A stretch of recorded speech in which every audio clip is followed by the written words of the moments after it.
মানে কেন মেরে ফেলবে সেটার কারণটা হচ্ছে ধরেন, তো এই মানুষ যখন যেই জায়গাগুলো ধরেন ওনারা অবস্থান করে আছেন, তো কারো জায়গা তো কেউ ছাড়তে চায়। তাবিজ ভাই, আমি একটা ফেসবুকে স্ট্যাটাস দেখলাম যে তুফান সিনেমার পরে শাকিব খানকে নাকি মেরে ফেলা হবে।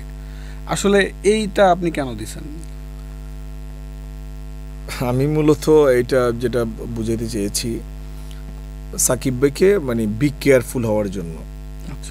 কারণ এটা হচ্ছে ইতিহাস বলে, আপনার এখন সাকিব খান বা সাকিব ভাই যেভাবে রাখুক, উনি আমার কাছে একজন অনারেবল পার্সন।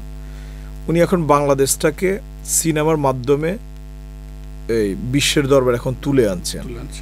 যেহেতু ধরেন ওনার তুফান সিনেমা নিয়ে অনেক আলোচনা, ভারত, বাংলাদেশ, পাকিস্তান সব জায়গায় মিলিয়ে। এখন যখন আপনার একটা সুপার জায়গায় উঠে কেউ, তখন তার পিছনে অনেকগুলো শত্রু তৈরি হয়ে যায়। তো যেহেতু সাকিব খান আজকে বাংলাদেশের আলোচনার তুঙ্গে, আমাদের দেশে এই সালমান শাহকে মেরে ফেলা হয়েছে শুধু তার জনপ্রিয়তা কাল হওয়ার কারণে।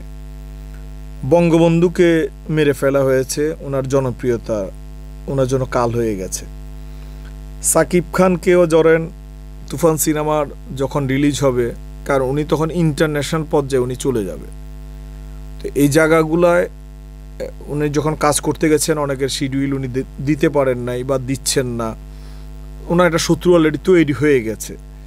তো ওনারা চাইবে যে কিছু কিছু আরও যারা নায়ক আছেন বা যারা এরকম ধরনের কাজ করতে পারছে না, ওদের মধ্যে একটা হিংসা কাজ করবে যে যদি সাকিব খান না থাকে তাহলে আমি ইন্ডাস্ট্রিতে দাপিয়ে কাজ করতে পারবো। এই জায়গাগুলো থেকে ধরেন ওনাকে একটা মেরে ফেলার একটা পরিকল্পনা ওরা করবে ভিতরে ভিতরে।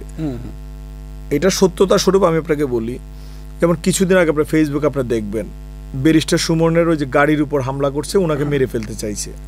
তাহলে সংসদে তো আরো অনেক এমপি মন্ত্রী আছে, ওনাকে মেরে ফেলতে চাচ্ছে কেন? কারণ উনি সত্যটাকে তুলে ধরছেন, দেশবাসীকে অনেক কিছু জানাচ্ছেন, বলতে চাচ্ছেন। এই কারণে উনার এখন এটা অনেকের জন্য কালসাপ হয়ে দাঁড়িয়েছে। তো এই কারণেই আমি জাস্ট বলছি যে সাকিব খানকেও তুফান সিনেমার পরে মেরে ফেলতে পারে। এটা আমার একটা মানে থিসিস থেকে আমি এটা বলছি। তো এই জন্য সাকিবিয়ান যারা আছেন, সাকিব ভাইয়ের ভক্ত যারা আছেন, যারা সাকিব খানের শুভাকাঙ্ক্ষী আছেন, আপনারা এটা নেগেটিভলি নেবেন না। মানে ওনার যদি আগে এই ধরেন 20 বার একটা জিনিস ভাবা উচিত, ওনাকে এখন সেই জায়গা থেকে 200 বার ভাবা উচিত। তারপর ধরেন এখন উনি বাংলা সিনেমার প্রতিনিধিত্ব করছেন। আমি বাংলাদেশের কোনো নায়ককে নিয়ে, কোনো এই আর্টিস্টকে নিয়ে এত আলোচনা সমালোচনা করতে আমি দেখি নাই।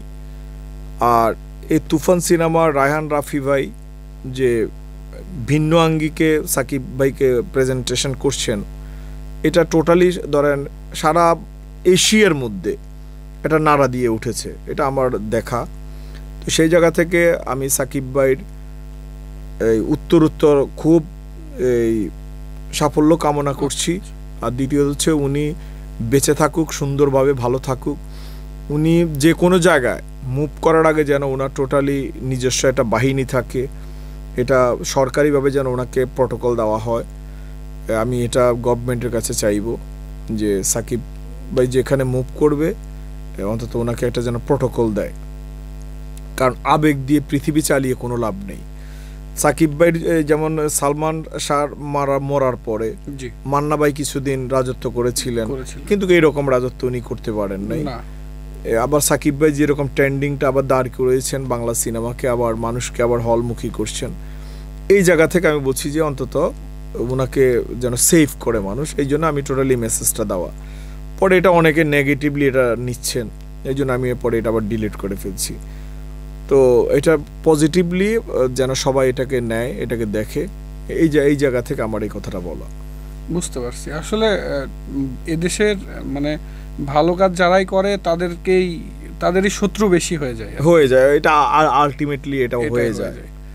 যাই হোক, আমাদের শাকিব খানের জন্য শুভকামনা থাকলো, তুফানের জন্য শুভকামনা থাকলো।